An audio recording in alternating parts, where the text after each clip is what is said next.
এই মোদি সরকার যখন প্রথম আসে, ডাক্তার জাকির নায়েক তিনি একজন স্কলার ছিলেন, তিনি বিভিন্ন ধর্মের থেকে পড়াশোনা করেছেন, বিভিন্ন ধর্মের আলোচনা করেন, কিন্তু পরবর্তীতে তাকে বলা হয় তিনি উগ্রতা ছড়াচ্ছেন, তিনি ধর্মীয় অবমাননা করছেন। এজন্য তার যে পিস টিভি ছিল সেটিকে নিষিদ্ধ করা হয়েছিল, নিষিদ্ধ করে তাকে দেশ থেকে বের করে দেওয়া হয়েছিল। ভারত যখন যেটি করেছেন, আমাদের যিনি চলে গেলেন আমাদের আপা, তিনিও সেটা করেছেন। তিনি আমাদের পিস টিভি, পিস স্কুল যেগুলো ছিল সেগুলোকে নিষিদ্ধ করেছেন এবং ডাক্তার জাকির নায়েককে বাংলাদেশে আসার জন্য উনি বাধা প্রদান করেছেন, বাংলাদেশও নিষিদ্ধ করেছিলেন। আজকে নতুন বাংলাদেশ পাওয়ার পরে যখন ওনাকে ইনভাইট করা হলো, তখন আমাদের পার্শ্ববর্তী দাদারা গা জ্বলা শুরু হয়েছে। ওনারা বলেছে উনি নাকি ওয়ান্টেড পারসন, উনি নাকি টেররিস্ট, ওনাকে নাকি ইন্ডিয়ার হাতে তুলে দেওয়ার জন্য। বাবা রে বাবা, তা আমাদের ওয়ান্টেড পারসন, আমাদের টেররিস্টকে কেন আপনি রাষ্ট্রীয় মর্যাদা দিয়ে এত আরাম করে রেখেছেন? আপনি যদি আমাদের টেররিস্টকে, আমাদের ওয়ান্টেড পারসনকে যদি আপনি রাষ্ট্রীয় মর্যাদা দিয়ে রাখতে পারেন, ডাক্তার জাকির নায়েককেও আমরাও রাষ্ট্রীয় মর্যাদা দিয়ে রাখবো ইনশাল্লাহ। আল্লামা দেলোয়ার হোসেন সাঈদী তিনি কোরআনের পাখি, ওনাকে যখন গ্রেপ্তার করেছে, কিসের জন্য গ্রেপ্তার করেছিল জানেন আপনারা? কোরআন অবমাননার কারণে। ওনাকে যাবজ্জীবন দিয়ে মেডিকেল কিলিংয়ের মাধ্যমে ওনাকে হত্যা করা হয়েছে। এক আল্লামা সাঈদীকে হত্যা করে কোরআনের যে রেভলিউশন সেটা কি বন্ধ করা গিয়েছে? প্রত্যেকটা ঘরে একজন সাঈদী তৈরি হয়েছে, জেনজিরা স্লোগান দিয়েছে, বুকের মধ্যে অনেক ঝড়, বুক পেতেছি গুলি কর। সে জেনজিদের রক্তের বিনিময়ে বাংলাদেশ আমরা পেয়েছি।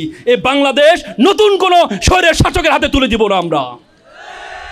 মনে রাখবা, মানুষ তার স্বপ্নের মতো বড়, স্বপ্নের আয়তন যত বড় মানুষ তত বড়। আবার বলো, আমি ওয়াদা করছি খারাপ কিছু দেখব না, খারাপ কিছু শুনবো না, খারাপ কিছু বলবো না। যে মুখে ডাকি মা, সে মুখে মাদক না। আমার মনে পড়ে 2013 কি 14 সাল, that time I was student of university of Dhaka. আমি একটা সাউথ এশিয়ান ডিবেট কম্পিটিশনে অংশগ্রহণ করার জন্য মাদ্রাজ গিয়েছিলাম, চেন্নাই, ভারতের দক্ষিণ সর্বশেষ প্রদেশ চেন্নাইতে। তো সেখানে 12-13 দিন ছিলাম। মানে ওরা তো মশলা বেশি খায়, তো আমার একটু বাঙালি খাওয়ার খেতে ইচ্ছে করলো। তা আমি একটু জিজ্ঞেস করলাম, brother have you available any Bengali food? তা আমাকে বলেছেন, yes you have to go so far, আপনাকে অনেক দূরে যেতে হবে। আমি প্রায় 100 কিলোমিটার জার্নি করে একটা রেস্টুরেন্টে গিয়েছি। রেস্টুরেন্টের সামনে নামার পরে রেস্টুরেন্টের নাম দেখে আমি একটু অবাক হলাম। নামটা লিখে আছে YANG, ইয়াং, TUNG, টুং, KHAN, কাই, JAN, ইয়াং টুং কাইজাং রেস্টুরেন্ট। তা আমি ভাবলাম এটা চাইনিজ রেস্টুরেন্ট। তা আমি ভিতরে যাওয়ার পরে ম্যানেজার আমাকে, ভাইয়া ভালো আছেননি? আমি, ব্রাদার ইউ ফ্রম? বলে যে ব্রাদার আমি নোয়াখালী থেকে। তা আমি বললাম, আপনি নোয়াখালী থেকে মানলাম, কিন্তু রেস্টুরেন্টের নাম চাইনিজ দিলেন কেন? তো ভাই এটা তো চাইনিজ না, এটা তো ইয়ান্তুন খাইজান, মানে এখান থেকে খেয়ে যান। বলে না, ইয়ান্তুন খাইজান আর নাকি হুতি যান বলে না। তা আমি বললাম মানলাম, তো এভাবে লিখলেন কেন? বলে যে ভাইয়া আসলে যারা বাইরের মানুষ তারা মনে করে এটা একটা বিদেশি রেস্টুরেন্ট, তাহলে বিদেশি কাস্টমার আমার এখানে ঢুকে, আর যারা বাঙালি তারা তো ভিতরে ঢুকলেই বুঝে এটা বাঙালি হোটেল। আমার 2 ধরনের কাস্টমার পাওয়া যায়, এই জন্য আমি এভাবে লিখলাম।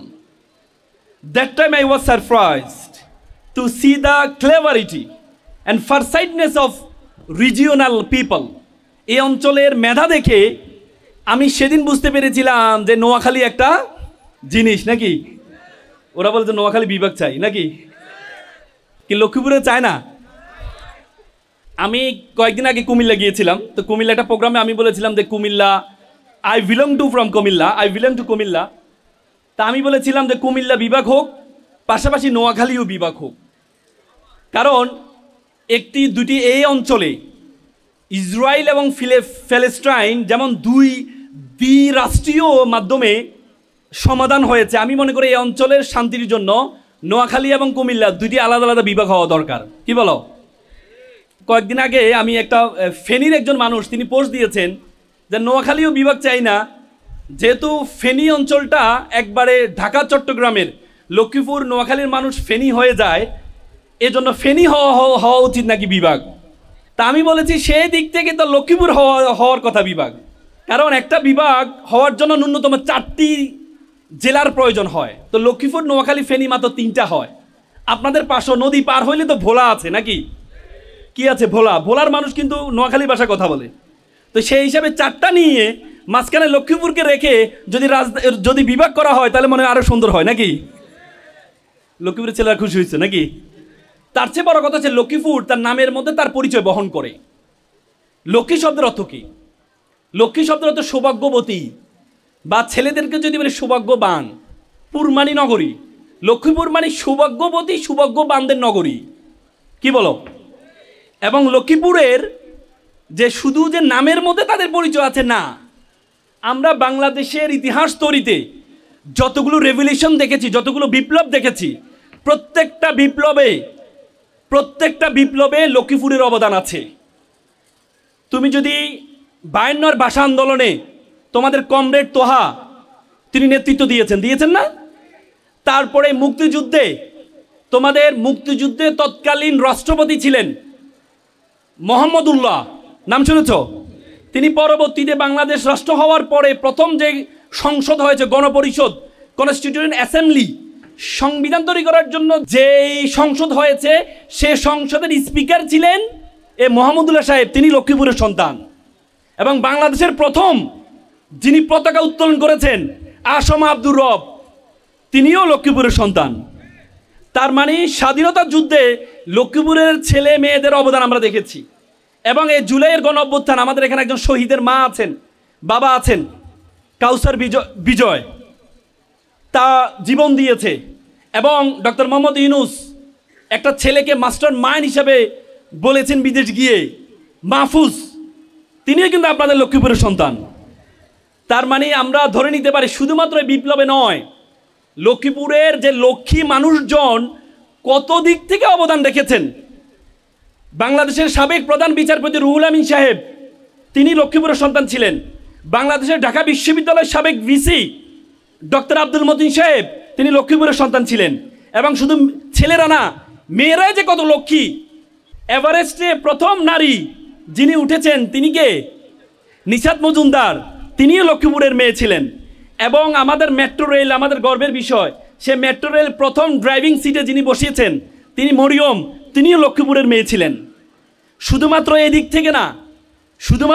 থেকে না, তোমরা যদি মাওলানার দিক থেকে তাকাও, বাংলাদেশে প্রমিনেন্ট যে স্কলারগুলো আছে, মরহুম লুৎফুর রহমান সাহেব মারা গিয়েছেন কিছুদিন আগে, তিনি একজন প্রমিনেন্ট স্কলার ছিলেন। আহমদুল্লাহ সাহেব, কাজী ইব্রাহিম সাহেব, তারেক মনোয়ার সাহেব, এরা কোথাকার সন্তান ছিলেন? লক্ষ্মীপুরের সন্তান। সুতরাং আমি একটা কবিতা পড়েছিলাম যে নামের বড়াই করো না তো নাম দিয়ে কি হয়, নামের মাঝে পাবে না তো সকলের পরিচয়। আজকে লক্ষ্মীপুরে এসে বলতে ইচ্ছে করছে যে নামের বড়াই করো তোমরা, নাম দিয়ে সব হয়, নামের মাঝে পাবে লক্ষ্মীপুরের পরিচয়। আজকে আমি বাংলাদেশ ইসলামী ছাত্র শিবিরকে অসংখ্য ধন্যবাদ জানাই। এ চমৎকার একটি আয়োজন করেছে। আজকের এই চমৎকার আয়োজনে সম্মানিত সভাপতি, অতিথিবৃন্দ, অভিভাবকবৃন্দ এবং শিক্ষার্থী ভাই ও বোনেরা, আমি আবারও সালাম দিচ্ছি, আসসালামু আলাইকুম।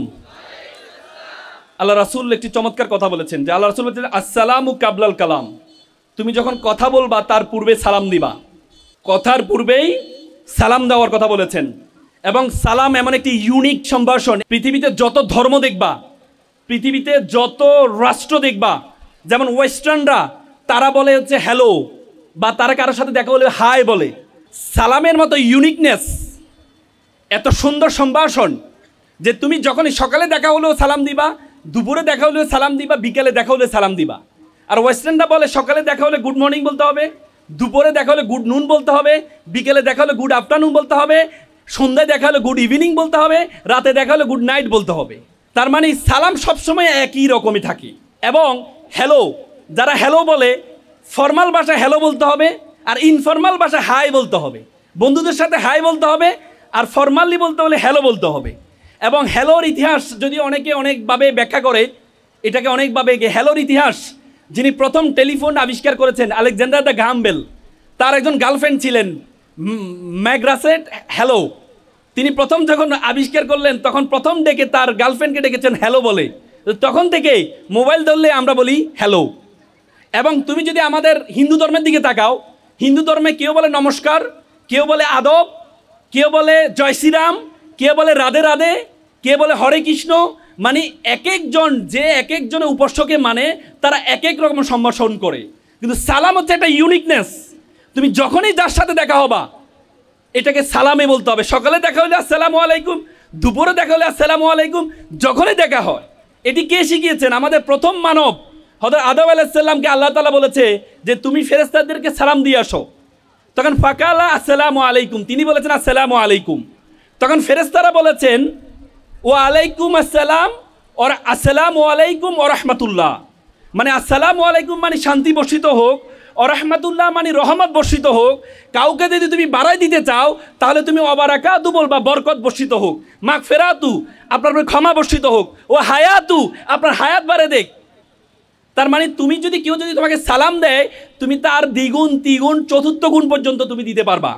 তার মানে এত সুন্দর ইউনিকনেস। এবং আল্লাহ তাআলা তার রাসূলদেরকে সূরা আস-সাফফাতে তিনি বলছেন সালামু আলা মুসা ওয়া হারুন। তিনি মুসা আলাইহিস সালাম এবং হারুন আলাইহিস সালামকে সালাম দিয়েছেন। সালামু আলা, তারপরে ইব্রাহিম, তিনি ইব্রাহিম আলাইহিস সালাম সালাম দিয়েছেন। কোরআনের আয়াত এটি। তার মানে সালামের মতো একটা ইউনিকনেস এটি পৃথিবীর আর কোনো সম্ভাষণে নেই। এজন্য যখনই তোমাদেরকে সালাম দিবে মানে শান্তি বর্ষিত হোক, তখন তোমরা চমৎকার করে এই সালামের উত্তর দিবা। পারবা তো ইনশাল্লাহ? এবং একবার আমি একটা চমৎকার হাদিস পড়লাম ওই দিন। আবু বকর রাদিয়াল্লাহু তাআলা আনহুকে সবসময় আলী রাদিয়াল্লাহু তাআলা আনহু সালাম দিতেন। একদিন আলী রাদিয়াল্লাহু তাআলা আনহু আবু বকর রাদিয়াল্লাহু তাআলাকে সালাম দেন নাই। তো না দেওয়ার কারণে আগেই এই আবু বকর সালাম দিয়ে দিলেন। আবু বকর রাদিয়াল্লাহু তাআলা আনহু পরবর্তীতে গিয়ে রাসূলকে নালিশ করলেন যে আলী মনে হয় আমার প্রতি একটু রাগ, সে সবসময় আমাকে দেখলে সালাম দেয়, আজকে আমি তাকে সালাম দিয়ে দিলাম, সে আমাকে সালাম দিল না। তো পরে আলীকে ডাকা হলো। আলী বলল, ইয়া রাসূলুল্লাহ, আমি গতকাল স্বপ্নে দেখেছি যিনি আগে সালাম দিবেন তার জন্য জান্নাতে একটা প্রাসাদ তৈরি করা হয়, সে প্রাসাদে বড় চেয়ারের মধ্যে তাকে বসানো হয়। আমি মনে করি এই প্রাসাদে বসার জন্য একমাত্র যোগ্য হচ্ছে আবু বকর রাদিয়াল্লাহু তাআলা আনহু। এজন্য আমি চাই উনি ওই চেয়ারে বসুক। এজন্য আজকে আমি একটু ডিলে করলাম যেন উনি আমাকে সালাম দিয়ে ওই প্রাসাদটা যেন ওনার জন্য হয়ে যায়। কত চমৎকার না? এবং আল্লাহ রাসূল বলেছেন কেউ যদি প্রতিদিন 10 জনকে সালাম দেয়, 10 জনকে সালাম দেওয়ার পর মৃত্যুবরণ করে, তাহলে তার মৃত্যুটা শহীদি মৃত্যু হয়। সুবহানাল্লাহ বলবো না? এজন্য সালামের উত্তর দিবা তো নাকি? আমি আবার বলছি আসসালামু আলাইকুম। আজকে আমি বাংলাদেশ ইসলামী ছাত্র শিবিরকে ধন্যবাদ জানাচ্ছি। চাইনিজরা একটা প্রবাদ বলেন, তুমি যদি 1 বছরের ফলাফল চাও তাহলে তুমি মাছ চাষ করো, তুমি যদি 10 বছরের ফলাফল চাও তাহলে তুমি গাছ রোপণ করো, আর তুমি যদি 100 বছরের ফলাফল চাও তাহলে তুমি মানুষ চাষ করো। আজকে মানুষ চাষ করার জন্য বাংলাদেশ ইসলামী ছাত্র শিবির যে চমৎকার আয়োজন করেছে তোমাদের জন্য, একটা করতালির মাধ্যমে তাদেরকে অভিবাদন জানাও। আজকে তোমাদের এখন যে অবস্থা তোমাদের জীবনের, this the very crucial moment for you. সবচেয়ে গুরুত্বপূর্ণ সময় তোমার জীবনের জন্য, সবচেয়ে গুরুত্বপূর্ণ সময়। এখন তোমাদের মধ্যে গায়ে ধরবে যে ভাইয়া এই গুরুত্বপূর্ণ সময় শব্দটা তো অনেকবার শুনেছি, এই শব্দটা তো অনেকবার শুনেছি। তোমরা যখন ক্লাস 5-এ পড়ছিলা, পিএসসি পরীক্ষা দিতে যাচ্ছিলা, তখন মা বলেছে this is a very important exam for your life. তখন তুমি পিএসসিতে A+ পাইলা। এরপরে ভাবলা যে এটাই মনে হয় শেষ। এরপরে জিএসসি যখন আসলো তখন মা বললো যে this is a very important exam for your life. তুমি তারপরে বিশ্বাস করে জিএসসিতে A+ পাইলা। এর 2 বছরের মাথায় আসলো কি এসএসসি পরীক্ষা, বলো যে it is a very important exam for your life. তারপরেও তোমরা বিশ্বাস করে A+ পাইলা, A গ্রেড পাইলা। এখন আজকে নবীন বরণ কলেজে আসছো, স্বাধীন জায়গায় আসছো, এখানে এসে আমি বললাম is the very important exam for your life, তখন তোমাদের কাছে এটা বিশ্বাসযোগ্য নাও হতে পারে, ঠিক কিনা? না হতে পারে না? কিন্তু ভাইয়েরা বোনেরা, তোমরা আমাদের কথা কেন শুনবা জানো? কারণ তোমাদের যে সময়টা তোমরা আছো এই সময়টা আমরা পার হয়ে গিয়েছি। আমরা জানি আমরা কি ভুল করেছি, আমরা জানি আমরা কি ভালো কাজ করেছি। এই জন্য বড়দের কথা সবসময় শুনবা, কারণ বড়রা যদি সফল নাও হয় তারপরেও তারা জানে তারা কি ভুল করেছে, তারা জানে তারা কি ভুল করেছে। তোমরা পিএসসির জন্য 5 বছর সময় পেয়েছো, জিএসসির জন্য 3 বছর সময় পেয়েছো, এসএসসির জন্য 2 বছর সময় পেয়েছো, এসএসসির জন্য তোমরা 1.5 বছর সময় পাবা, এবং মেডিকেল এবং বিশ্ববিদ্যালয় এক্সামের জন্য তোমরা 3 মাস সময় পাবা। তার মানে তোমার যত সময় কমবে তত তোমার পরীক্ষার যে গুরুত্ব, এই গুরুত্বটা বেড়ে যাবে, এটা 2 গুণ 3 গুণ হবে। এজন্য এখন যে সময়টা মাত্র 1.5 বছর সময়, এই 1.5 বছর সময় তোমার জীবনের জন্য সবচেয়ে গুরুত্বপূর্ণ, মাত্র 1.5 বছর সময়। এই 1.5 বছরের সময়ের মধ্যে দেখবা 6 মাস 1 বছর খেলে দুলে কলেজের পরিবেশ বুঝতে বুঝতে তোমাদের চলে যাবে, পরিবেশ বুঝতে বুঝতে তোমাদের চলে যাবে। কিন্তু দেখবা যে ইন্টারের পরীক্ষায় যে প্রশ্নগুলো আসে এবং বিশ্ববিদ্যালয় মেডিকেলে যে প্রশ্নগুলো আসে তার 80% প্রশ্ন আসে ফার্স্ট ইয়ারের বই থেকে। তোমার যে অংশটা ফার্স্ট ইয়ারের যে অংশটা, এই অংশ থেকে। এজন্য তোমাদেরকে এই সময়টাকে গুরুত্ব বেশি দিতে হবে। এই গুরুত্ব দেখা এই জন্য তোমাদেরকে প্রথমে তোমার সম্বন্ধে জানতে হবে। তুমি তোমার সম্বন্ধে জানতে হবে। You have to compete not only in Lakshmipur city, you have to compete all over the country, you have to compete all over the world. তোমাকে মনে রাখতে হবে ইউ আর গ্লোবাল সিটিজেন। পৃথিবীটা একটা বিশ্বগ্রামে পরিণত হয়েছে। এই বিশ্বগ্রামের মধ্যে তুমি যদি মনে করো লক্ষ্মীপুর শহরের মধ্যে তুমি কম্পিটিশন করবা, তাহলে তুমি ভুল করবা। You have to think beyond Bangladeshi border. তোমাকে বাংলাদেশের বর্ডারের বাইরে চিন্তা করতে হবে। তার আগে প্রথমে তুমি তোমার সম্বন্ধে জানতে হবে। উপমহাদেশ সেরা কবি কবি ফরিদউদ্দিন বলেছেন, উনসু মাতলু বেজা হাত দরগা হার তুরিগো বাজগো খোদ্দেশা। বলছে পৃথিবী যাকে খুঁজে বেড়াচ্ছে তুমি সেই ব্যক্তি, তুমি তোমাকে খুঁজে বের করো। তুমি যদি তোমাকে খুঁজে বের করতে না পারো তাহলে তুমি মনে করবা তোমাকে আল্লাহ তাআলা অনর্থক সৃষ্টি করেছেন। তোমরা সক্রেটিস বলেছে নো দাই সেলফ, নিজেকে জানো। সক্রেটিস বলেছে নো দাই সেলফ, নিজেকে জানো। আল্লাহ বলেছেন ওয়াফি আনফুসিকুম, তুমি তোমাকে জানো। তুমি যদি তোমাকে না জানো তাহলে তুমি মনে করবা তোমাকে আল্লাহ তাআলা অনর্থক সৃষ্টি করেছেন। কিন্তু আল্লাহ তাআলা তোমাকে অনর্থক সৃষ্টি করেন নাই। আল্লাহ তাআলা তোমাকে অনর্থক সৃষ্টি করেন নাই। আল্লাহ তাআলা কোরআনে বলেছে ওয়ামা খালাকনাস সামা ওয়াল আরদা, আমি আসমান এবং জমিনে যা কিছু সৃষ্টি করেছি, ওয়ামা বাইনাহুমা বাতিলান, কোনো কিছু আমি অনর্থক সৃষ্টি করিনি। আল্লাহ তাআলা তোমাকে অনর্থক সৃষ্টি করেনি। আল্লাহ তাআলা তোমাকে এমন একটা কাজের জন্য সৃষ্টি করেছে, সে কাজ পর্যন্ত তুমি যেতে পারো নাই বলেই তুমি মনে করো আল্লাহ তাআলা তোমাকে অনর্থক সৃষ্টি করেছেন।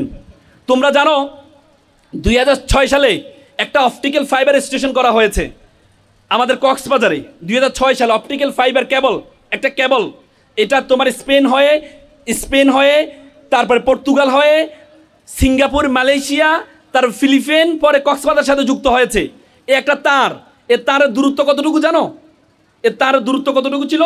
এর তারের দূরত্ব ছিল মাত্র 17,000 কিলোমিটার। এ তারটা দিয়ে আজকে পুরো পৃথিবীটা আমাদের হাতের মুঠে চলে আসছে। আজকে আমরা এখানে লক্ষ্মীপুর শহরের সরকারি কলেজে কি করছি? আমেরিকা বসে তারা ফেসবুকে লাইভের মাধ্যমে দেখতে পাচ্ছি। আজকে আমেরিকা কি হচ্ছে আজকে আমরা এখান থেকে বসে দেখতে পাচ্ছি। এটি শুধুমাত্র অপটিক্যাল ফাইবার কেবলের কারণে। বিজ্ঞান বলে আমাদের মাথার মধ্যে 2 কোটি নার্ভ আছে। কয় কোটি? 2 কোটি নার্ভ তার আছে। বলে যে একটা তারকে একটা তারের সাথে যদি যুক্ত করা হয় এটার দূরত্ব হবে 2 লক্ষ কিলোমিটার। মাত্র 17,000 কিলোমিটার দিয়ে পুরো পৃথিবীটা আমাদের হাতের মুঠে চলে আসছে। তাহলে 2 লক্ষ কিলোমিটার নার্ভ দিয়ে পুরো বিশ্ব জগৎ তোমার হাতের মুঠের মধ্যে চলে আসবে। এই জন্য তুমি তোমার সম্বন্ধে জানতে হবে। এই বিশ্ব জগৎ সম্বন্ধে তোমার ধারণা আছে? এই বিশ্ব জগৎ সম্বন্ধে তোমার ধারণা আছে? এই বিশ্বতে আমাদের পৃথিবীর আয়তন কত জানো? এই পৃথিবীর আয়তন কত জানো? কে বলতে পারবা? এই পৃথিবীর আয়তন কত? বলো বলো আপু বলো। হ্যাঁ, পৃথিবীর আয়তন কত জানো তোমরা? পৃথিবীর আয়তন হচ্ছে 52 কোটি বর্গ কিলোমিটার। এই পৃথিবীর আয়তন, এই 52 কোটি বর্গ কিলোমিটারে 195টি রাষ্ট্র আছে, 7টি মহাদেশ আছে, 5টি মহাসাগর আছে। এই 52 কোটি বর্গ কিলোমিটার পৃথিবীটাকে তোমরা যদি আমরা যে সূর্য দেখতে পাই, এই সূর্যের মধ্যে যদি ঢুকিয়ে দেওয়া হয় তাহলে 13 লক্ষ পৃথিবী ঢুকিয়ে দেওয়া সম্ভব। কত লক্ষ? কত লক্ষ? 13 লক্ষ পৃথিবী ঢুকিয়ে দেওয়া সম্ভব। এই যে সূর্যটা আমরা দেখতে পাই, সূর্য একটা নক্ষত্র। সূর্য কি? একটা নক্ষত্র। বলে যে মিলিয়ন মিলিয়ন নক্ষত্র এই বিশ্বজগতের মধ্যে আছে। নক্ষত্র পৃথিবীর এই বিশ্বজগতের শেষ যে নক্ষত্র জুয়েস, বেটেল জুয়েস, এই বেটেল জুয়েসের আয়তন কত জানো? বেটেল জুয়েসের আয়তন হচ্ছে সূর্য থেকে 33 কোটি গুণ বড়। 2 কোটি নার্ভ তোমার মাথার মধ্যে আছে, সেই 2 কোটি নার্ভ দিয়ে পুরো বিশ্বজগৎ তোমার হাতের মুঠোর মধ্যে চলে আসবে। এই বিশ্ব জগতের মধ্যে এই পৃথিবীর আয়তন হচ্ছে 52 কোটি বর্গ কিলোমিটার। এই 52 কোটি বর্গ কিলোমিটার সূর্যের মধ্যে যদি ঢুকিয়ে দেওয়া হয় তাহলে 13 লক্ষ পৃথিবী ঢুকিয়ে দেওয়া সম্ভব। 13 লক্ষ পৃথিবী। পৃথিবী, সূর্য একটা নক্ষত্র। সূর্য একটা নক্ষত্র। এই নক্ষত্র এভাবে বিলিয়ন মিলিয়ন নক্ষত্র আছে বিশ্ব জগতের মধ্যে। বললাম যে সর্বশেষ যে নক্ষত্রটি, এই নক্ষত্রটি হচ্ছে বেটেল জুয়েস। এই বেটেল জুয়েসের যে আয়তন, এটি বেটেল জুয়েসের আয়তন হচ্ছে সূর্য থেকে 33 কোটি গুণ বড়। তার মানে এই বিশ্ব জগতের মধ্যে আল্লাহ তাআলা তোমাকে বলেছে কুনতুম খায়রা উম্মাত, তোমাকে বলেছে you are the best nation, you are the noblest nation. তোমাকে আমাকে বলেছেন আশরাফুল মাখলুকাত, সৃষ্টির সেরা জীব। এই বিশ্ব জগতে যা কিছু আছে সব কিছু আমাদের জন্য সৃষ্টি করেছেন আল্লাহ তাআলা। আল্লাহ তাআলা বলেছে হুয়াল্লাযী খালাকা লাকুম মা ফিল আরদি জামিয়া। আল্লাহ তাআলা কোরআনে বলেছেন আমি যা কিছু আছে সব কিছু আমি তোমার জন্য সৃষ্টি করেছি, সব কিছু আমি তোমার জন্য সৃষ্টি করেছি। আর তোমাকে আমি সৃষ্টি করেছি ওয়ামা খলাকতুল জিন্না ওয়াল ইনসা ইল্লা লিয়াবুদুন, আর আমি তোমাকে সৃষ্টি করেছি শুধুমাত্র আমার ইবাদত করার জন্য। I created everything for you and you are created only for worship of almighty. শুধু তোমাকে আল্লাহ তাআলার ইবাদত করার জন্য সৃষ্টি করেছেন। What is the meaning of ইবাদত? What is the meaning of worship? ইবাদতের সংজ্ঞা কি? ইবাদতের ওয়ার্শিপ কি? সবচেয়ে বড় ইবাদত হচ্ছে জ্ঞান অর্জন করো, পড়াশোনা করা সবচেয়ে বড় ইবাদত, সবচেয়ে বড় ইবাদত। আল্লাহ তাআলা নামাজের কথা কোরআনে 82 বার বলেছেন, 82 বার আল্লাহ তাআলা জ্ঞান অর্জন করার কথা বলেছেন। ইসলামের প্রথম স্লোগান সেটি ছিল ইকরা, পড়ো। আল্লাহ রাসূলকে প্রথম যেটি বলেছেন সেটি হচ্ছে পড়ো পড়ো পড়ো। তার মানে পড়াশোনা এটা সবচেয়ে বড় ইবাদত। আজকে তোমরা পড়াশোনা করছো, এটা তোমাদের একটা ইবাদতের অংশ। এই ইবাদতের অংশেই আল্লাহ তাআলা রাসূলকে বলেছেন কুল হাল ইয়াস্তাবিল্লাযীনা ইয়ালামুনা ওয়াল্লাযীনা লা ইয়ালামুন। আল্লাহ রাসূল বলেছেন who knows and who doesn't know all are not same. যে জানে আর যে জানে না সে সমান হতে পারে না। তো সুতরাং তোমরা যে পড়াশোনা করছো, পড়াশোনা করে এ দেশের জন্য তোমরা একটা ভালো কিছু নিয়ে আসবা। কিন্তু সমস্যা হচ্ছে আমরা পড়াশোনা করতে গেলে আমাদেরকে বলে যে গাদা সন্তানটা, শিক্ষক আমাকে বলে গাদা, মা বলে গাদা, বলে না? গাদা ইংরেজি কি বলো তো? এস। গাদা ইংরেজি কি? এস। এসের সাথে তুমি যদি ইটি যোগ করো, ইটি, তাহলে কি হবে? E for education, T for transparency. Education এবং ট্রান্সপারেন্সি তুমি যদি যুক্ত করো তাহলে যে গাদাটি তোমাকে সম্বোধন করা হয় সে গাদাটি অ্যাসেটে পরিণত হবে, সম্পদে পরিণত হবা।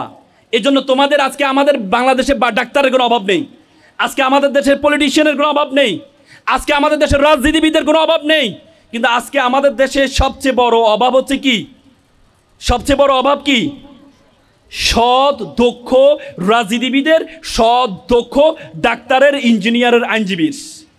আজকে লক্ষ্মীপুরের অনেক প্রশংসা আমি শুরুতে করেছি, নোয়াখালী অঞ্চলের আমি প্রশংসা করেছি, কিন্তু নোয়াখালী অঞ্চলের একটু নেগেটিভ দিক আছে। বলে যে beauty can not escape of calamity, সৌন্দর্য কখনো কলঙ্ক থেকে মুক্তি থাকতে পারে না। নোয়াখালী অঞ্চলের একটা কলঙ্ক আছে। নোয়াখালী মানুষরা জ্ঞানের দিক থেকে অনেক বেশি। সক্রেটিস একটা চমৎকার কথা বলেছে, education makes good man better and bad man worse. শিক্ষা ভালো মানুষকে ভালো করে আর খারাপকে আরও খারাপ বানায়। আজকে তোমাদের নোয়াখালী অঞ্চলে দেখতে পাই মসজিদে যদি কোরআনের কথা বলা হয়, মসজিদে যদি কোরআন তেলাওয়াতের প্রোগ্রাম আয়োজন করা হয়, সেখানে বল্লম দিয়ে, ব্রাহ্মণবাড়িয়া যে বল্লম ব্যবহার করে সে বল্লম দিয়ে তোমাদের এলাকায় আক্রমণ করা হয়। This is matter to regret. তোমাদের এলাকায় সেটি করা হয়। আজকে মহিলারা যদি নিজস্ব পর্দার মধ্যে কোরআন তেলাওয়াত করে, ইসলামের পথে মানুষকে ডাকে, সেখানে ভিডিও লাইভে এসে লাইভ করা হয় এবং তাদেরকে শ্লীলতাহানি করা হয়। কি this is the matter to regret. এটি খুবই দুঃখজনক বিষয়। মনে রাখবা, এই পৃথিবীর ইতিহাসে যারা এই কোরআনের কথা বলেছে, ধর্মের কথা বলেছে, তারা লাঞ্ছিত অপমানিত হয়েছে, লাঞ্ছিত অপমানিত হয়েছে। তোমরা আমাদের পার্শ্ববর্তী রাষ্ট্রের দিকে তাকাও। এই মোদী সরকার যখন প্রথম আসে, ডাক্তার জাকির নায়েক তিনি একজন স্কলার ছিলেন, তিনি বিভিন্ন ধর্মের থেকে পড়াশোনা করেছেন, বিভিন্ন ধর্মের আলোচনা করেন, কিন্তু পরবর্তীতে তাকে বলা হয় তিনি উগ্রতা ছড়াচ্ছেন, তিনি ধর্মীয় অবমাননা করছেন। এজন্য তার যে পিস টিভি ছিল সেটিকে নিষিদ্ধ করা হয়েছিল, নিষিদ্ধ করে তাকে দেশ থেকে বের করে দেওয়া হয়েছিল, হয় নাই? আর সে জাকির নায়েক ভারত যখন যেটি করেছেন, আমাদের যিনি চলে গেলেন আমাদের আপা, তিনিও সেটা করেছেন। তিনি আমাদের পিস টিভি, পিস স্কুল যেগুলো ছিল সেগুলোকে নিষিদ্ধ করেছেন এবং ডাক্তার জাকির নায়েককে বাংলাদেশে আসার জন্য উনি বাধা প্রদান করেছেন, বাংলাদেশও নিষিদ্ধ করেছিলেন। আজকে নতুন বাংলাদেশ পাওয়ার পরে যখন ওনাকে ইনভাইট করা হলো, তখন আমাদের পার্শ্ববর্তী দাদারা গা জ্বলা শুরু হয়েছে। ওনারা বলেছে উনি নাকি ওয়ান্টেড পারসন, উনি নাকি টেররিস্ট, ওনাকে নাকি ইন্ডিয়ার হাতে তুলে দেওয়ার জন্য। বাবা রে বাবা, তা আমাদের 100% আমাদের টেররিস্টকে কেন আপনি রাষ্ট্রীয় মর্যাদা দিয়ে এত আরাম করে রেখেছেন? আপনি যদি আমাদের টেররিস্টকে, আমাদের 100%কে যদি আপনি রাষ্ট্রীয় মর্যাদা দিয়ে রাখতে পারেন, ডাক্তার জাকির নায়েককেও আমরাও রাষ্ট্রীয় মর্যাদা দিয়ে রাখবো ইনশাল্লাহ। বাংলাদেশের ইতিহাসে যারাই কোরআনের কথা বলেছেন, আল্লামা দেলোয়ার হোসেন সাঈদী, তিনি কোরআনের পাখি। ওনাকে যখন গ্রেপ্তার করেছে, কিসের জন্য গ্রেপ্তার করেছিলেন জানেন আপনারা? কোরআন অবমাননার কারণে। ওনাকে যাবজ্জীবন দিয়ে মেডিকেল কিলিংয়ের মাধ্যমে ওনাকে হত্যা করা হয়েছে। কিন্তু আল্লামা সাঈদীকে হত্যা করে কোরআনের যে রেভলিউশন, সেটা কি বন্ধ করা গিয়েছে? প্রত্যেকটা ঘরে একজন সাঈদী তৈরি হয়েছে। শুধুমাত্র আমাদের দেশে নয়, if you look to the background of the history of the world, আপনি সক্রেটিসের দিকে তাকান। সক্রেটিসকে প্রথমে গ্রেপ্তার করা হয়েছিল ধর্মীয় অবমাননার কারণে, হেমলক বিষ দিয়ে তাকে হত্যা করা হয়েছিল। গ্যালিলিওর দিকে তাকান, গ্যালিলিওকে ধর্মীয় অবমাননার কারণে গ্যালিলিও একটা থিওরি দিয়েছিলেন। বাইবেলে যে থিওরিতে বলা হয়, বাইবেলে বলা হয়েছে যে পৃথিবীর চারপাশে নাকি সূর্য প্রদক্ষিণ করে, যেহেতু দেখা যায় সূর্য একবার উঠে একবার নামে। বাইবেলে বলেছে, কারণ বাইবেলের অংশ তো তারা তৈরি করেছে। গ্যালিলিও প্রথম বলেছেন 1662 সালে, তিনি বলেছেন না, সূর্যের চারদিকে পৃথিবী প্রদক্ষিণ করে। এটা বলার কারণে উনি নাকি ধর্মকে অবমাননা করেছেন, এই জন্য ওনাকে গ্রেপ্তার করেছেন। গ্রেপ্তার করে পরবর্তীতে মেডিকেল কিলিংয়ের মাধ্যমে যাবজ্জীবন কারাদণ্ড দিয়ে আল্লামা দেলোয়ার হোসেন সাঈদীর মতো ওনাকেও জেলে হত্যা করা হয়েছে। কিছুদিন আগে 1992 সালে ভ্যাটিকান সিটি, যেটা একমাত্র পোপ, একমাত্র ক্যাথলিক খ্রিস্টানদের একমাত্র রাষ্ট্র, পৃথিবীর ছিদ্রায়িত রাষ্ট্র ভ্যাটিকান সিটি, সে ভ্যাটিকান সিটির পোপ বলেছে গ্যালিলিওকে যে আমরা হত্যা করেছি এটা আমাদের জন্য ভুল ছিল, গ্যালিলিও সত্য ছিল। ওনার বই অ্যাস্টোরি মেসেঞ্জার, সেই বইটা নিষিদ্ধ করেছিল, সেই বইটা সবার জন্য উন্মুক্ত করে ওনাকে রাষ্ট্রীয় মর্যাদায় সম্মানিত করা হয়েছে। তো সুতরাং পৃথিবীর এই ইতিহাসে যারাই ধর্ম নিয়ে কথা বলবে, ইসলাম নিয়ে কথা বলবে, তাদেরকে শাস্তিটা দেওয়া হয়। আপনাদেরকে 4টি পরামর্শ আমি দিব। প্রথম পরামর্শ হচ্ছে আপনাকে you have to be exceptional, আপনাকে ব্যতিক্রম হইতে হবে। আগে বলতো নলেজ ইজ পাওয়ার, এখন বলে knowledge is powerless without skill. দক্ষতাবিহীন নলেজের কোনো ভ্যালু নেই। আগে দেখেন শুধুমাত্র নলেজকে গুরুত্ব দেওয়া হতো, এখন দক্ষতাকে গুরুত্ব দেওয়া হয়। বর্তমানে বাংলাদেশে 10 লক্ষ অনার্স মাস্টার্স পাস বেকার আছে। কত লক্ষ? 10 লক্ষ। তার কারণ হচ্ছে আমাদের ছেলেদের সার্টিফিকেট আছে কিন্তু আমাদের ছেলেদের কোনো দক্ষতা নেই। তোমরা এখানে যারা আছো, তোমরা পড়াশোনার পাশাপাশি দক্ষতা অর্জন করবা। দক্ষতা অর্জন থেকে কেমন স্কিল হতে পারে? স্পিকিং স্কিল, বলে যে যত স্কিল আছে, most final skill all over the skill is a speaking skill. কথা বলার দক্ষতা। এই কথা বলার দক্ষতা তুমি যদি অর্জন করতে পারো তাহলে তোমার সফলতা 80%, আর 20% হচ্ছে তোমার সার্টিফিকেটে। কয়েকদিন আগে তোমরা দেখেছো স্টিভ জবস তার মাইক্রোসফটে যারা জব করে, এই মাইক্রোসফটের জবের 50% তার যে এমপ্লয় আছে সেই এমপ্লয়ের কোনো সার্টিফিকেট নেই, কোনো সার্টিফিকেট নেই। এই জন্য তোমরা এখানে যারা আছো, তোমাদেরকে শুধু সার্টিফিকেটের পিছনে দৌড়াইলে হবে না, তোমাদেরকে দক্ষতা অর্জন করতে হবে। আমি স্যালুট জানাই বাংলা ইসলামী ছাত্র শিবিরকে। তোমরা যদি ডিবেটার হতে চাও তাহলে বাংলা ইসলামী ছাত্র শিবিরের ডিবেট ফোরাম আছে, তোমরা সেখানে ডিবেট করতে পারো। তোমরা যদি ভালো রাইটার হতে চাও তাহলে লেখক ফোরাম আছে বাংলা ইসলামী ছাত্র শিবিরে, তোমরা সেখানে যেতে পারো। তোমরা স্পিকার হতে চাও, স্পিকার্স ফোরাম আছে, তোমরা সেখানে যেতে পারো। তোমরা সব কিছু শিবিরের সকল ধরনের সুযোগ সুবিধা গ্রহণ করবা, কিন্তু তোমাদেরকে শিবির করতে হবে না। আজকে এই প্রোগ্রামে আসার আগে তোমাদেরকে কি বলেছিল যে you have to fill up this form then you can join the program. তোমাদেরকে বলেছে আগে ফর্মটা ফিল আপ করো, শিবিরের জয়েন করো, তারপরে এই আয়োজন পাবা, নাইলে পাবা না বলেছিল। আমাদের বোনরা মেয়েরা চাইলেও তো ছাত্র শিবিরে জয়েন করতে পারবে না। তো তাহলে কেন আমাদের বোনদের জন্য এই আয়োজনটা করেছে? কেন আমাদের বোনদের জন্য এই আয়োজনটা করেছেন? আল্লাহ তাআলা কোরআন বলেছে উখরিজাতিল লিন্নাস, তোমাকে আমি সৃষ্টি করেছি মানুষের কল্যাণের জন্য। শিবির মনে করে তোমাকে কল্যাণ করার মাধ্যমে, তোমাদেরকে সেবা করার মাধ্যমে আল্লাহর সেবা করা যায়, সেজন্য তারা তোমাদেরকে সেবা করছে। তোমরা যদি আজকে প্রত্যেকে নামাজি হয়ে যাও, তোমরা মেয়েরা যদি পর্দানশীল হয়ে যাও, তোমরা যদি প্রত্যেকে কোরআনের শাসন মেনে চলো, তাহলে তোমাদেরকে শিবির করতে হবে না। তোমাদের শিবির করতে, আমার বোনরা বলবে যে শিবির কি মেয়ে বিদ্বেষী? না, শিবির মেয়ে বিদ্বেষী না। শিবির মনে করে শিবিরের নাম হচ্ছে ছাত্র শিবির, আর তোমরা হচ্ছে ছাত্রী। ছাত্র শব্দটা কমন জেন্ডার না। ছাত্র কি কমন জেন্ডার? যে ছাত্র ছাত্রী মিলে ছাত্র। তুমি যখন ছাত্র শিবিরে জয়েন করবা তাহলে তোমাকে বলতাম আমি ছাত্র শিবিরের কর্মী। কেন? তুমি কি ছাত্র? তুমি তো ছাত্রী, তুমি তো ফেমিনিন জেন্ডার।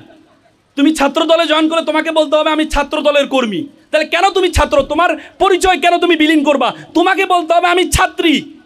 এজন্য ছাত্র শিবির বলে যে না, তোমাকে ছাত্র শিবির জয়েন না করে তুমি ছাত্রী সংস্থা আরেকটি সংগঠন আছে, সেখানে তুমি নিজের নামের পরিচয় বহন করে তুমি পরিচিত হবা। এজন্য তোমাদের জন্য সেই জায়গা রেখেছে। আজকের সুন্দর আয়োজন করার মাধ্যমে, এই চমৎকার আয়োজন করার মাধ্যমে তোমাদের উদ্বুদ্ধ করার চেষ্টা করছে। তোমরা দক্ষতা অর্জন করো। যদি দক্ষতা অর্জন করে না করতে পারো, তোমরা পিছনে পড়ে যাবা। তারপরে দ্বিতীয় সেটি হচ্ছে তোমার স্বপ্ন হইতে হবে বড় বড় স্বপ্ন দেখবা। মনে রাখবা, মানুষ তার স্বপ্নের মতো বড়। স্বপ্নের আয়তন যত বড়, মানুষ তত বড়। আজকে আমরা স্বপ্ন দেখি ছোট। আমরা স্বপ্নে দেখি আমাদের উইকনেস কি আছে, এই উইকনেসের দিকে তাকাই। প্রত্যেকের আল্লাহ তাআলা প্রত্যেককে এক একটা উইকনেস দিয়েছেন, আবার আল্লাহ তাআলা প্রত্যেককে এক একটা ইউনিকনেস দিয়েছেন। তোমরা মিস্টার বিনের নাম শুনেছো? সে চিন্তা করলো সে একটা থিয়েটারে ভর্তি হবে, কারণ তার নাটক খুব পছন্দ। সে থিয়েটারে গেল, থিয়েটারে যাওয়ার পরে তাকে একটা ডায়লগ দিল, সে ডায়লগটা বলতে পারে না, তার মুখে জড়তা ছিল, কথা বলতে পারতো না। পরবর্তী থিয়েটার তাকে বের করে দেয়। তখন মিস্টার বিন বের হয়ে যায়। মিস্টার বিন চিন্তা করলো আমাকে যেহেতু নাটক করতে দেয় না, থিয়েটার বের করে দিয়েছে, আমি এমন একটা অভিনয় আবিষ্কার করব যে অভিনয় কোনো ডায়লগ দিতে হবে না। পরবর্তীতে মিস্টার বিন মুখ অভিনয় করার মাধ্যমে মাত্র 3 বছরের ব্যবধানে পৃথিবীতে এত সম্মানিত হয়েছে, অক্সফোর্ড থিয়েটার তাকে নিয়ে পুরস্কৃত করেছে। তো সুতরাং তুমি যদি তোমার উইকনেসের দিকে তাকাও, আল্লাহ তাআলা তোমাকে চমৎকার অবয়ব দিয়ে তৈরি করেছেন।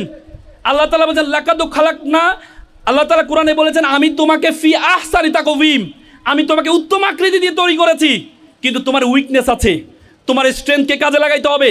অনেক মেয়েরা ভাবো একটু কালো, আমার বান্ধবীরা দেখতে অনেক সুন্দর, লম্বা, টাকা আছে, আল্লাহ আমার গরিবের সন্তান ঘরে জন্মগ্রহণ করিয়েছে, আমি দেখতে কালো, ভালো পোশাক পাই না, আল্লাহ তাআলা আমাকে অযথা সৃষ্টি করেছেন।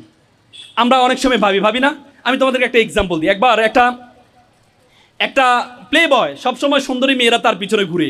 তো চিন্তা করলো সে মেয়েদের পিছনে সময় দিতে পড়াশোনা করে নাই, বয়স পার হয়ে যাচ্ছে, বিয়ে শাদী করা দরকার। তো বন্ধুদেরকে বললো বন্ধু বিয়ে শাদী করা দরকার নেই, টাকা পয়সা তো নাই, কীভাবে বিয়ে করবো? এক বন্ধু তারা পরামর্শ দিল, বন্ধু তুই এক কাজ কর, একটা চাকরিজীবী মেয়ে বিয়ে কর, তাহলে তুই তার টাকা দিয়ে চলতে পারবি। সে চিন্তা করে একটা ভালো পরামর্শ। পরবর্তী সে একটা মেয়ে দেখতে যাবে, বন্ধুদেরকে সবাইকে বলো বন্ধুরা চল একটা মেয়ে দেখতে যাবো। বন্ধুরা ভাবছে তো এমন এক সুন্দরী মেয়েকে বিয়ে করবে, কারণ তার পিছনে সুন্দরী মেয়েরা ঘুরে, কোন বিশ্ব সুন্দরীকে সে বিয়ে করবে? গিয়ে দেখে যে মেয়েটা কালো। ও বন্ধু মেয়ে তো কালো, যা বেটা, জাতের মেয়ে কালো ভালো, নদীর জল গোলা ভালো। একটু পরে দেখে মেয়েটা টেডা, বন্ধু মেয়ে তো টেডা, যা বেটা, এটা লক্ষ্মী টেডা। মানে মেয়েটার যতটুকু উইকনেস আছে সবগুলো উইকনেস স্ট্রেংথে পরিণত হয়েছে শুধুমাত্র তার যোগ্যতার কারণে। আজকে তোমাদের সে যোগ্যতা অর্জন করতে হবে।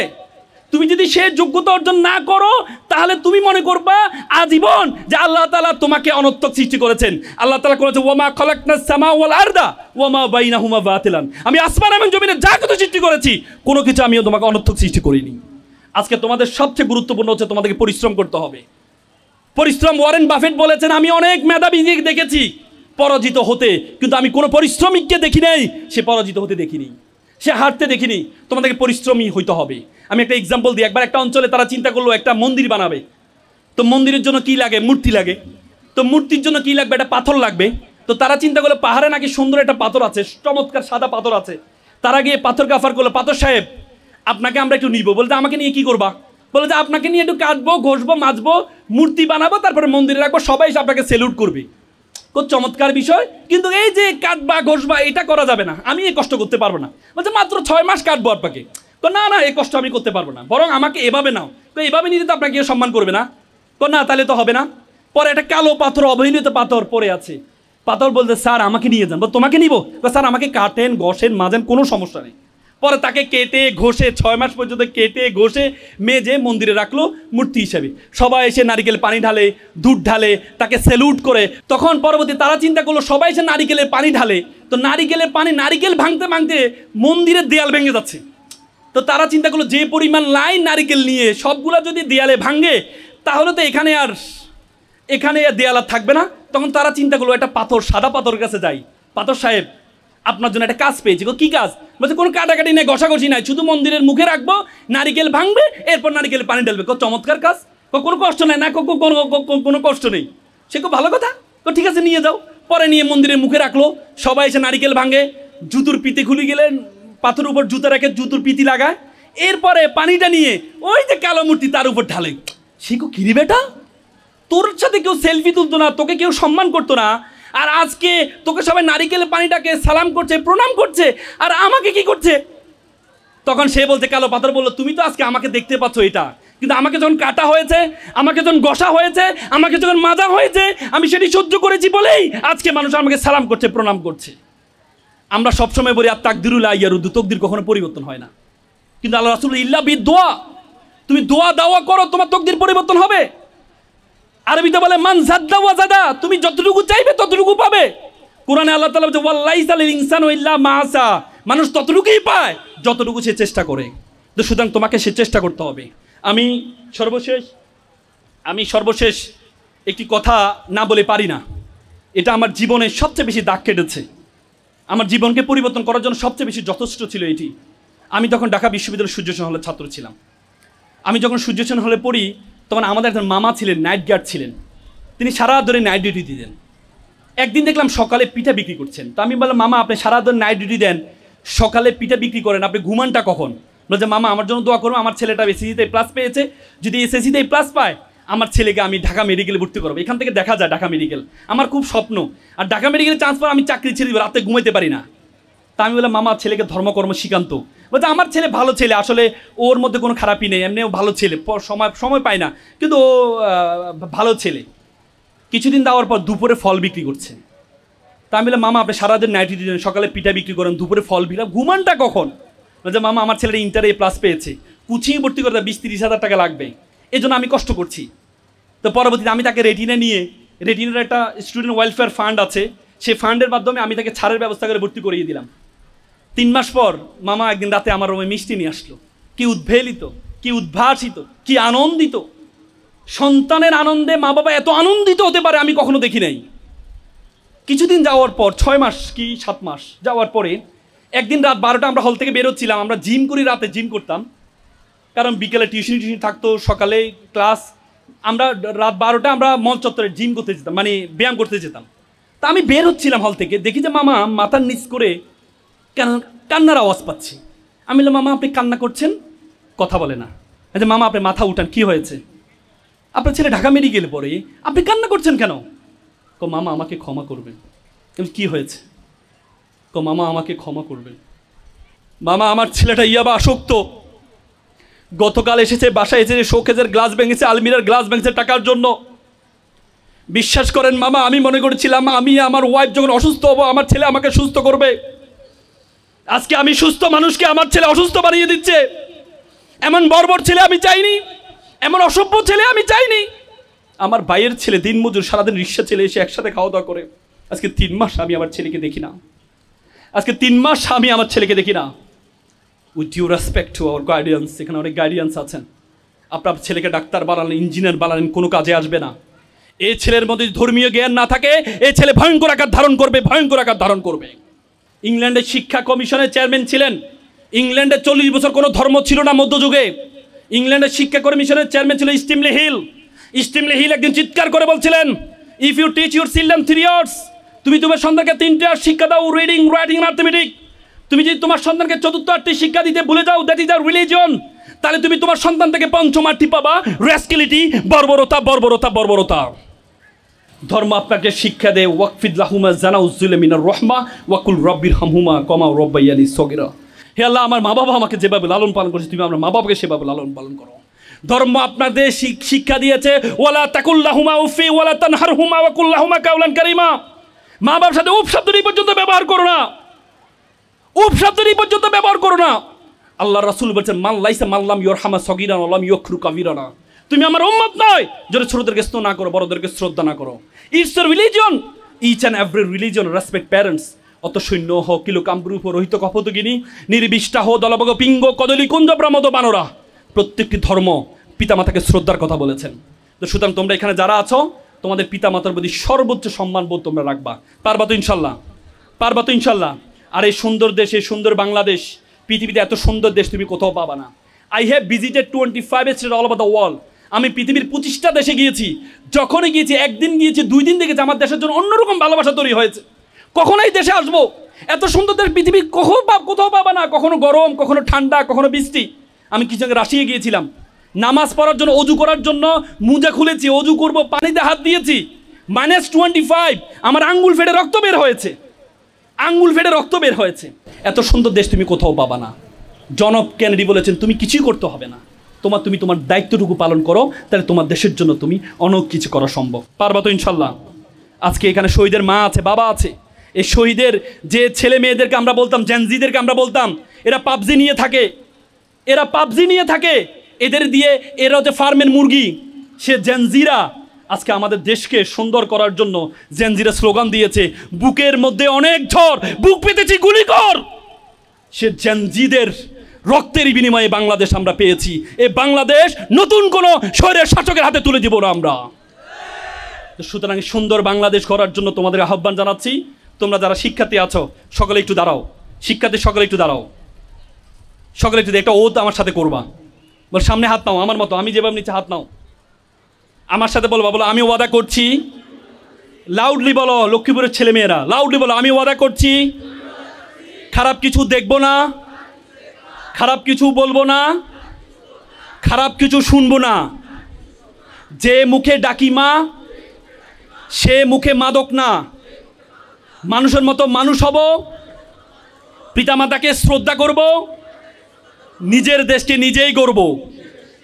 আবার বলো, আমি ওয়াদা করছি খারাপ কিছু দেখবো না, খারাপ কিছু শুনবো না, খারাপ কিছু বলবো না।